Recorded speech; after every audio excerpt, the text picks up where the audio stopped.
আসসালামু আলাইকুম সুপ্রিয় দর্শক বন্ধুরা, স্ক্রিনে আপনারা একটি বীজ দেখতে পাচ্ছেন। এটি হলো বন্ধন সিডের একটি বীজ, বরবটি বীজ আর কি। আর এই বীজটাকে বলা হয় BGL 148।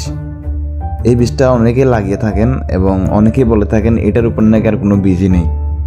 এটা কয়েকটি বৈশিষ্ট্য বলে দিই আপনাদের, তাহলে আপনাদের এটি নিতে সুবিধা হবে।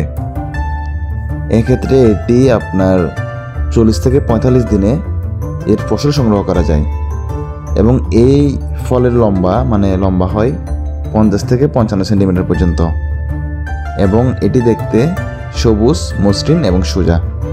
প্রায় প্রতি একর প্রতিফলন 20 থেকে 25 মেট্রিক টন পর্যন্ত হয়ে থাকে।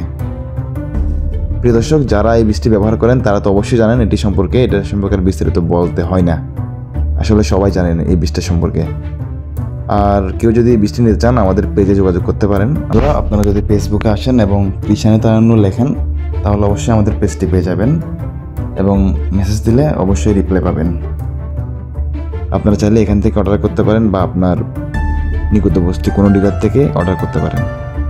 আজকের ভিডিওটি এই পর্যন্তই। আপনার সাথে দেখা হবে নতুন কোনো ভিডিওতে, নতুন কোনো টপিক নিয়ে। তোমাদের মধ্যে সবাই ভালো থাকবেন, সুস্থ থাকবেন। আল্লাহ হাফেজ।